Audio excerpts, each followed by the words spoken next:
All right, so I just kind of really quick and dirty wanted to show you how to get your footage from looking like this to looking like this. I used to be such a Adobe just guy. It was the thing that I used, and I got so used to it, and I just fly through edits, and I never wanted to change until they hit me with, like, I used to have like the student account, so I was like getting it on the low, right? And then they hit me with like the full price $80 a month, and I'm like, there's too many people that are saying you should do DaVinci Resolve anyway. Maybe I should give DaVinci Resolve a chance and just get out of my comfort zone.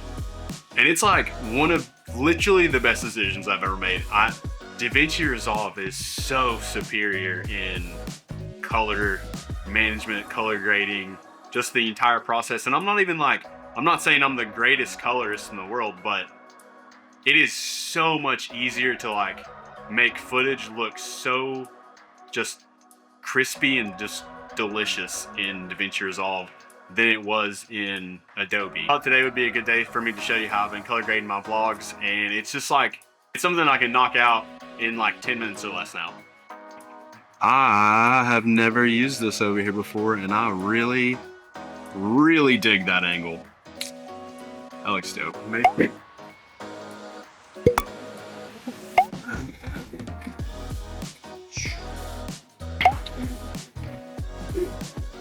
Yeah, kill that.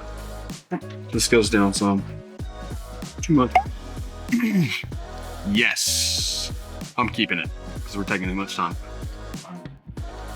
All right, game changer maybe. Listen to me, brothers and sisters. Check this mouse out. It's a bit different.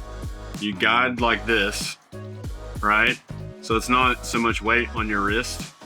Like, I feel like if you just do that naturally, you can kind of tell that it's not gonna, I don't know. It's definitely made my wrist feel better. It's something that you may want to check out. This is not a paid promotion. I don't even know the name of this thing. But this is a different style of mouse you may want to check out. Back to actually what I'm supposed to be doing. Clips. I was actually vlogging today, and then I just kind of stopped because I wanted to do this, and I didn't want to make such a huge video. So I've got this clip of Kovu that I attached my Osmo Action 5 to the outside of my car while we were driving down the road today. And there's no ND filter on this. This is just, I've got it set on D-Log, and I've got like the, I've got it to where it won't kind of overexpose itself. And so I'm gonna go directly into color with this guy. What I found is this old DJI Phantom 4 LUT works really good on this footage most of the time. So I'm gonna add that. Sometimes I get just as good results if I skip the curve step altogether. But typically I'll add a node, and it'll just be my curves tool, and I'll just watch my histograms and just kind of level everything out. And then I just go to my wheels and kind of just like, again, I'm not like a professional, but I do feel like I end up with a really good solid grade at the end of the day. I think I'm pretty much done. I'm just kind of checking over everything. Yeah, this is what I really like about DaVinci Resolve.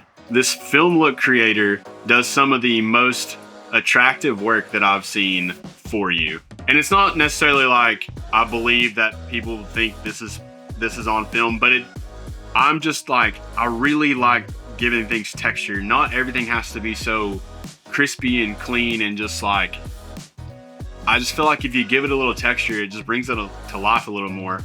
And for my particular style, I go down to vintage. I kind of like where that's sitting for exposure. And then, so I kind of finish off what I didn't do with the curves and stuff like that. I finish off in the film look creator. I will usually warm up my footage just a little bit, not always. So I use a white balance for that. You can see me adjusting white balance.